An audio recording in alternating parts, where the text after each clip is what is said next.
guys, Tech Valley here, and welcome to the 18th lesson of Blockstack plus React. On the previous lesson, we made sure that authenticated users access their own admin page, and bad actors that tried to access other people's admin pages were redirected back to their original admin page. For this lesson, we're going to be working on searching user posts. The searching of user posts will consist of the following. We will add an input field on the admin page. The input field will navigate to the username public post page. In the username post page, we will make a single request for the user's posts.json. If the post does not exist, it will render a card component notifying the user no posts have been created by that user. If a Blockstack user does not exist, then we're going to render an error card. And if the post exists, we're going to render the post table component. For this specific lesson, we're going to deal with just the search functionality, and in terms of the logistics of doing those checks, that will be handled in lesson 19 and 20 respectively. For part 1 of this lesson, we're going to be focusing on creating two routes, a post table route and a post detail route. The route will consist of the person's username and end with /post. So for example, the post table will just be /username/post, and the post detail view will be /username/post/post ID. Let's go to the code and start creating these route configurations. Currently, this routes component is located under the root of the pages folder. We want to add a third route for our username post routes, which is public.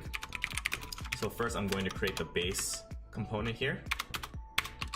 The path will be the username /post routes. And what we will render here is a component that we haven't created yet called username post route, and we'll pass in the match here. This file is currently not created. What we can do is create a new folder under pages called _username, and we'll create a new file called routes.jsx.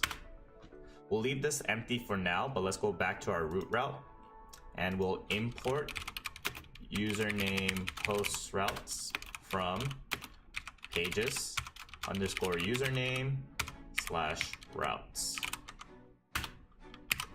This should resolve the linter error. And now let's go into our username routes page. In our username routes component, we're going to do some boilerplate importing. So first it's going to be import React and component from React, import switch and the route from React router DOM, import pop types from pop types, import my context from components user provider, import post file name from utils/constants, and lastly I'm going to import the lookup profile from the Blockstack.js library, and we'll go over that soon. For now, let's do class username post route extends component.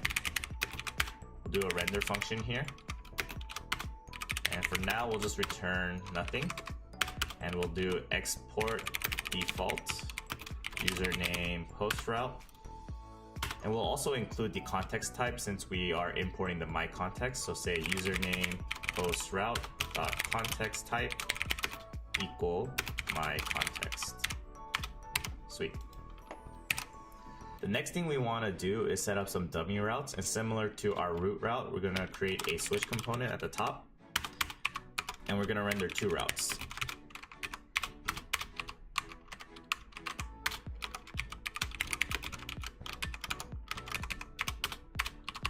The first route will be the post table component, so we're going to do some string interpolation here and say when you get to the username/username/posts, we're going to render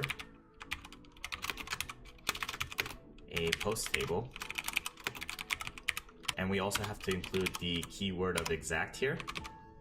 The next route is going to be /username /post/post ID.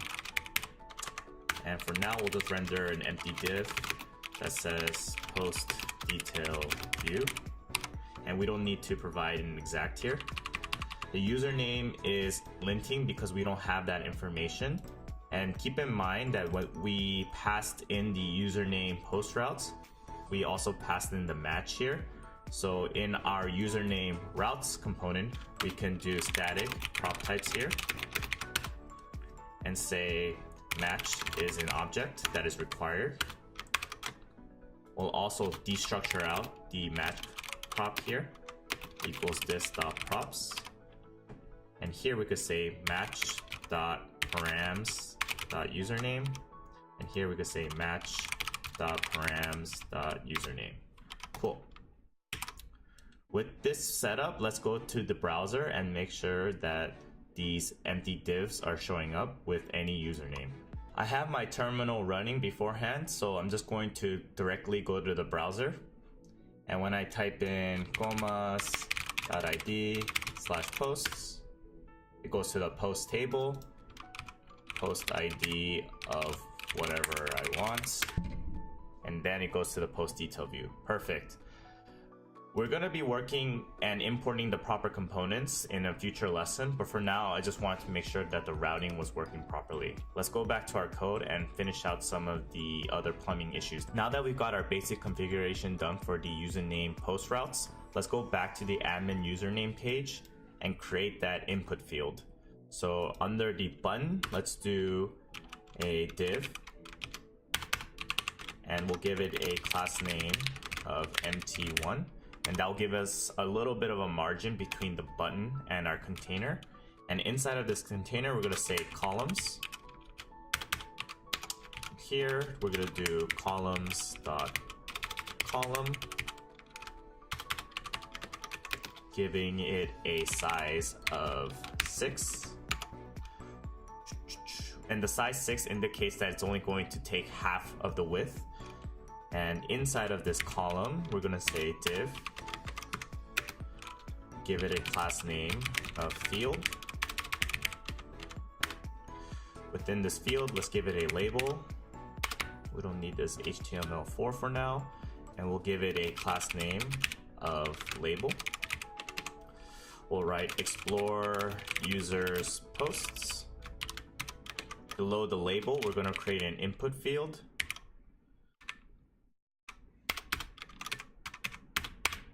Will be of type text, class name of input. What else? Placeholder will be type here. On change, we will call this function called this.onChange, which we haven't created yet. And on key press, we'll call this.onKeyPress. So these two functions haven't been created, but we could definitely do that above. But before we create those two functions, I want to keep in mind that this is an input field, and to track the changes in an input field, we need to first initially have some kind of state that is dynamically changing as the user types. So under the admin username component, I'm going to write state and give an internal state variable called search word and initialize it with an empty string. With the search word state variable, we can now leverage the onChange function to update the state as the user is changing his or her input. So I'm going to create another function called onChange here and give it an event. With that event, we could say this.setState searched word equals event.target.value. If you're doubtful about the search word state variable updating appropriately, you can console log out the this.state.searchword. Go to your browser, type in a couple of words here in the admin username, KOMAZ, and you can see that the updated state is working appropriately. Let's go back to the code and finish out the rest. Now that we've created the onChange function, let's handle the onKeyPress. So we're gonna say onKeyPress equals event And in this case, what we want to do is make sure that the user is pressing enter and nothing else. So we can write if the event.key equals enter, navigate to the user's public post routes. Since we have access to the history prop and the state variable of search word, let's destructure them out. So const searched word equals this.state, const history equals this.props. And in here, we're gonna write return history.push searched, ES6 syntax, searched word / posts. Let's go to the browser and confirm that this is working appropriately. In our admin page, I'm going to type in the word gomas.id. If you look at the route, it says gomas.id/post. If I go back and type in LeBron James, it's gonna say LeBron James/post. This is exactly what we want to do. As you can tell, anything that you put into the input field will go to that route, and that is okay for now, but essentially that username routes component that we created will do the error handling and the checking to make sure that number one, does a Blockstack ID exist for this person? And number two, if the Blockstack ID does exist, do they have any posts? And lastly, if they satisfy both conditions, they render out the post table. This is a great stopping point for us, and in the next lesson, we're going to be handling the first two conditionals, checking if a Blockstack ID exists, and secondly, if the user has any posts. I'll see you in the next lesson to resolve those issues. Talk to you then.